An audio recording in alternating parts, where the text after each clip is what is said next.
حضرت سیدنا عمر رضی اللہ تعالی عنہ جلیل القدر ہستی ہیں جنہیں حضور علیہ السلام نے اللہ سے مانگ کے لیا۔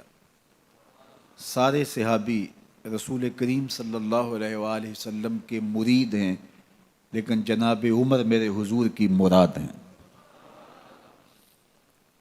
39 لوگ جب اسلام لا چکے، 39ویں شخص حضرت امیر حمزہ رضی اللہ تعالی عنہ تھے، اور ان کا ایمان لانا مسلمانوں کے لیے بہت بڑی ڈھارس اور بہت بڑے حوصلے کا سبب و ذریعہ بنا۔ تو میرے حضور نے ہاتھ اٹھا لیے، کہا اے اللہ، ایک شیر دیا ہے امیر حمزہ، ایک شیر اور عطا کر دے، اب تیری مرضی، عمر بن خطاب دے دے یا عمر بن حشام دے دے۔ حضور دعائیں مانگ رہے ہیں، اور یہ ہاتھ میں تلوار لیے غیظ و غضب سے بھرے ہوئے گھر سے نکلتے ہیں کہ بانی اسلام کا چراغ ہی بجھا دینا ہے۔ راستے میں ایک صاحب ملے اور کہا کہ عمر، تیور کوئی اچھے نہیں لگتے، خیر تو ہے، کدھر جا رہے ہو؟ کہا چراغ اسلام بجھانے جا رہا ہوں، یہ روز کا مسئلہ ختم ہونے لگا ہے میرے ہاتھوں۔ مسکرا کے بولے گھر کی خبر تو لو۔ کہا میرے گھر کو کیا ہوا؟ کہا تمہاری بہن فاطمہ بھی نوکر بن گئی ہے رسول اللہ صلی اللہ علیہ وسلم کی۔ غصے سے بھرے ہوئے اپنی بہن کے گھر کا رخ کرتے ہیں، اندر سے قرآن پڑھنے کی آواز آ رہی ہے، غصہ اور بڑھ جاتا ہے، دروازے کو زور زور سے کھٹکھٹاتے ہیں۔ اہل خانہ سمجھ گئے ماجرا کیا ہے، گرجدار آواز ہے جناب عمر کی، دروازہ کھولو۔ جلدی سے معلم کو چھپا دیا اور بہن آگے بڑھ کے دروازہ کھولا۔ کہا تم سابی ہو گئے ہو، دین چھوڑ دیا تم نے، بتوں کی وفا ترک کر دی اور بے تحاشا مارنا شروع کیا۔ بہن کا سر پھٹ جاتا ہے، خون بہنے لگتا ہے، اور یہ مارتے چلے جاتے ہیں۔ فاطمہ بنت خطاب بولی عمر، تم خطاب کے بیٹے ہو، سنو میں بھی خطاب کی بیٹی ہوں، جو ظلم جو جبر کرنا ہے کرو، میں محمد عربی کا دامن نہیں چھوڑوں گی۔ سوچنے پہ مجبور ہو جاتے ہیں وہ کون سی طاقت ہے جس نے بجلیاں بھر دی اس کے اندر۔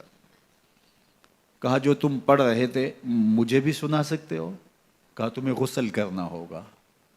عمر اپنے بدن کو دھو رہے ہیں، میرا رب دل دھو رہا ہے۔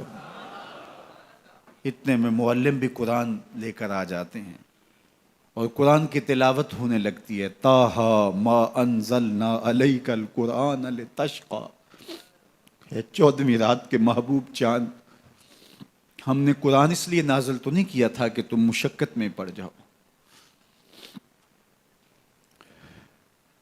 بے تاب ہو گئے، کہا عمر کی عمر برباد ہو گئی، مجھے لے چلو حضور کی چوکھٹ پہ۔ تلوار حمائل کی ہے، بہنوئی ساتھ ہیں، اور حضور کی بارگاہ میں حاضر ہو رہے ہیں۔ دروازے کے سوراخوں سے دیکھا تو صحابہ تشویش کا اظہار کرنے لگے کہ عمر آ رہا ہے، تلوار حمائل کی ہے، ارادے اچھے نہیں لگتے۔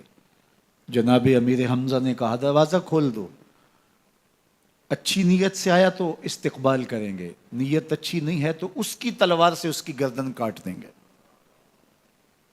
حضور کے سامنے جا کے بیٹھ گئے، گلے میں کپڑا ڈالا تو حضور نے پکڑ کے کہا عمر، ابھی وقت نہیں آیا کہ تم اسلام لے آؤ؟ یہی وقت تھا عمر کے اسلام لانے کا، لبوں پہ کلمہ جاری ہو گیا۔ اللہ اکبر کی صدا اس زور سے گونجی کہ مکے کی گلیاں گونجنے لگیں۔ اسلام لانے کے بعد حضور سے پوچھتے ہیں حضور کیا ہم حق پر نہیں ہیں؟ فرمایا ہم حق پر ہیں۔ اللہ کا دین سچا نہیں ہے؟ کہا اللہ کا دین سچا ہے۔ آپ اللہ کے سچے نبی نہیں ہیں؟ فرمایا میں اللہ کا سچا نبی ہوں۔ تو کہا پھر ہم چھپ کے عبادت کیوں کریں؟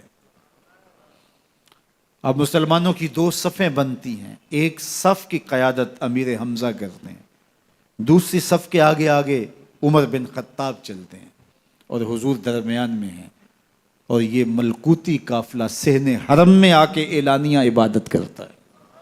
حضرت عبداللہ ابن مسعود رضی اللہ تعالیٰ عنہ فرماتے ہیں عمر کا اسلام لانا اسلام کے لیے عزت کا سبب بنا، اسلام کے وقار کی علامت بن گیا۔ ایک ایک کے دروازے پہ جا کے دروازہ کھٹکھٹا کے کہتے ہیں، وہ تو اور خبر سننے کے لیے بے چین تھے کہ یہ بانی اسلام کی زندگی کا چراغ بجھانے گیا تھا، کوئی خبر لایا ہوگا۔ وہ کہتے ہیں آؤ عمر کدھر آئے ہو؟ کہا تمہیں بتانے آیا ہوں، کمزوروں سے پنجہ آزمائی کرتے رہے ہو، آؤ میرے سے بات کرو، میں محمد عربی کا نوکر بن گیا ہوں۔ اللہ اکبر۔ میرے حضور نے فرمایا جب اچھے لوگوں کا ذکر کرو تو میرے عمر کا ذکر بھی کیا کرو۔ میرے عمر کی زبان پر حق بولتا ہے، سچ بولتا ہے۔ ان الشیطان یفر من ظل عمر، عمر کے سائے کو دیکھ کے شیطان بھاگتا ہے۔ اللہ اکبر۔ اسلام لائے تو زندگی کی ایک ایک سانس اسلام کے لیے وقف کر دی، حضور کا پہرا دیا، حضور کی ناموس کا پہرا دیا، حضور کی شریعت کا پہرا دیا۔ اسلامی فتوحات پھیلیں تو پھیلتی ہی چلی گئیں، کبھی مصر فتح ہو رہا ہے، کبھی ایران فتح ہو رہا ہے، آرمینیا تک مسلمانوں کی افواج پہنچتی ہیں۔ 22 لاکھ مربع میل پر حضرت عمر رضی اللہ تعالیٰ عنہ کی سلطنت پھیل جاتی ہے، عدل و انصاف کا دورہ ہوتا ہے۔